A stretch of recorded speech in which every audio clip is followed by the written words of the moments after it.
Hey guys, Dave from Nerdarchy, 4 nerds, by nerds, hanging out with this nerd. Ted. And today we're going to be doing a Game Master's Tips. How many hooks should you fish with?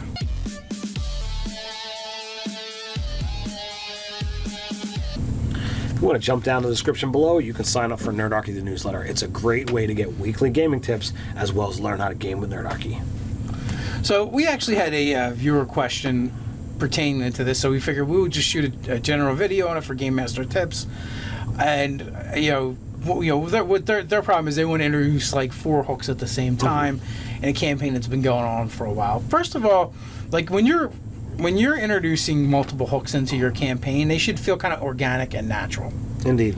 Like, for example, there's an ongoing quest that the players in my game are working on. And, I just kind of threw out there that while they were on the way to handle business for this quest, they saw something, right? And one of the players decided to investigate it. And, he only probed into it lightly, but, like, that could have been another hook. Absolutely. When I read the title of How Many Hooks Should You Fish With, I was a little concerned that they were actually talking about fishing. Completely different topic. It is absolutely natural to throw out a major or 2 major plot hooks that the campaign arc is working on, and allow them to make a choice. And then you should constantly be throwing out other little hooks for side quests and things that may or may not pertain to the main story arc. And there's sometimes like, oh, here's an NPC. Do you interact with it? Do you not interact with it? Should you interact with it? Do you decide to talk to it and have a conversation? Or are you going to just, murder hobo it, kill it, and take its stuff? Every single thing that winds up interacting with your players is in some way, shape, or form a hook. When you have the players walk down the main thoroughfare of your street and, oh, look at this, it's market day. You've got all these different vendors.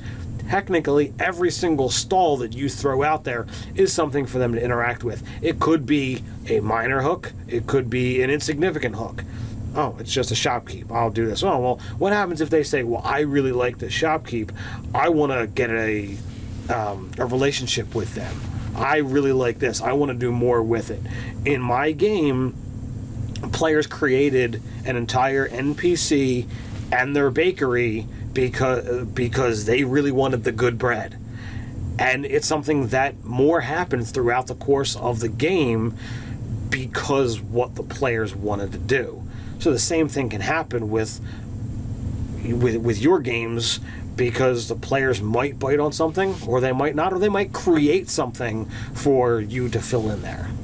So I've always looked at it, like I never thought about like putting out hooks for my players so much as I design various plots and subplots, right? And the subplots are always having to do with things that happen in the game. They were things that I didn't intentionally create, but as a consequence of the players interacting with the world, they create these subplots that can be going back to at later dates. Right. A lot of time, or they can be, that you can divert through them right away, depending on what's going on in the game.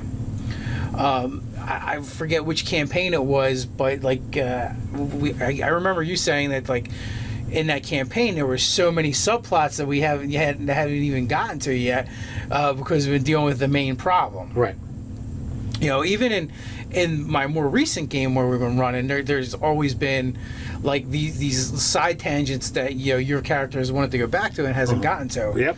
And like for instance, because I introduced probably I don't know, like a half a dozen sessions ago, the idea of this otherworldly threat, right? And so the players have kind of been engrossed with that. But in that process, like you guys had discovered these runes from an ancient bygone age. Yeah, and you're like, oh my god, I want to go back to that so much. Well, and session after session went by, and you just didn't have time. And then finally, like there was a point where we can't actually do anything on the current line right now. So like my character steps forward. It's like we have to go here. No idea what we're gonna find, and truth be told, I had no idea. But the fact that it was of a certain age means there's got to be stuff down there that people don't know anything about. And to my character, who wants to uncover mysteries, secrets, knowledge, like, there is certainly stuff down there that's going to lead towards that goal. And he kind of even lied to the rest of the party a little bit, too. Misled? He's like, the solution to the problem at hand could very well be in those rooms. We should probably go there. I don't consider it a lie. I said it's probable that there's help down there. So, we found some interesting things. There's some stuff that might be of help, and I think if I remember correctly, there was a book that gave us some kind of guidance towards our problem. Out of the 100 or so books that we were able to retrieve, there's not that was there before you guys said you wanted to go there, but the point being is, like, there's always going to be things that pop up that you can throw out for your players. Like, so there is not a set number of hooks to give your players per se, or to have out there, I should say, but you should only give them 2 to 3, in my opinion. Like, you should have 2 to 3 plots that you're kind of working with, and then there's going to be all these subplots that should be cropping up in your game. Yeah, I don't think, as far as major plots, you shouldn't have 2 or more than 2 or 3, because it will divide. Well, what I'm saying is hooks, though. So, 2 or 3 hooks could be all pertaining to the same major plot. I mean, they don't have to be, but they could be different aspects. Well, when it comes to making choices, I look at it in a variety of different ways. I gave the players, there's a major goal, but there's all these things that need to be done as almost a shopping list. You figure out the order which you want to do them. There's times where you can do the same kind of thing, and depending upon what thing they bite on, there might be, well, you didn't get this done first, and this is the consequences. With mine, there wasn't consequences. It's just this needs to be done in order to complete this major campaign goal. Well, yeah, like, for instance, the one you're talking about, the goal is we're trying to destroy an evil artifact. Right. In order to do that, we need to obtain a certain amount of things to make that happen. So it was laid out as, well, what are you guys going to do next? So it was up to us. So technically, each one of those items we have to acquire is essentially a plot hook into itself. Yes. They're all adventure hooks that are linked to the one major plot hook. So that's there's 4 or 5 of them. There were 4 things, and you had uncovered a 5th that one of the players said, well, I think we need to be concerned with this, and a player inserted that information. So there were 5 different things that you could do. Okay, so instead of being ambiguous, we should actually say it, because okay. So the information that came out was, in the story, there was an orc that had attacked the city 50, 60 years ago, and rumor has it, or legend has it, that he is actually still alive and still out there recruiting and getting people. So the players are afraid that at some point in time he is going to come back to attempt to get this spear. He has had agents within the city to try and get the spear, and at one point in time they did have it, but they were unable to get out of the city. The players stopped them before that happened. Right, and so the idea here is now there's 2 threats. One is the artifact itself, and 2 is this orc that is trying to get it back. And the idea is if he gets it back, he'll be able to rally all the monstrous creatures in the mountains and have them sweep down upon the city of Griffingaf. Well, and so that's also another point of diversion for the plot, where, okay, if we go defeat that guy, we can remove him as a threat, but the other line of thought, well, if he doesn't have the spear, he's not as much of a threat, because it'll be harder for him to rally the troops. Correct. So that you see how all these plots just kind of spring up, and the one wasn't even one that I think you were planning on putting out there. It just kind of happened. I put it. I said the history of it, and I threw out there that it seems that he is still out there to some degree, And the player's like, oh, well, then this means So, this. but like my impression was it was kind of like flavor, Yeah. and background story, and one of the players decided to run with it. So now it's a plot hook essentially. Yeah, 100%. Yes. And that's a perfect illustration of how these things just kind of spring up. And the other example that we haven't, or that we haven't touched on is, as a DM, you can put these things out there, as Dave has done with the ruins, that it's not something that's like, all right, here's the thing, you must go deal with this now. You put out options. It gives you something to lay groundwork for later, and unless your players are like, holy crap, you just said this, we need to act on it right now, and you don't have that prepared.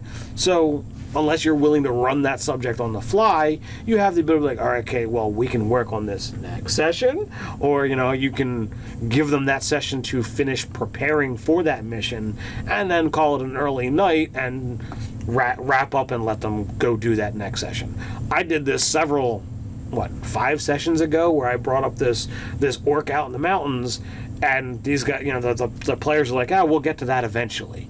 So we've got the ability to either, when I feel like running that and inserting it into the campaign, I can do so, or when the players are like, I'm ready to go do this task, they can go out and do it. So now, that being said, right, so this orc is in the mountains. Now, Ted might go in a totally different direction. Like, we might be out gathering our grocery list of stuff to destroy the spear.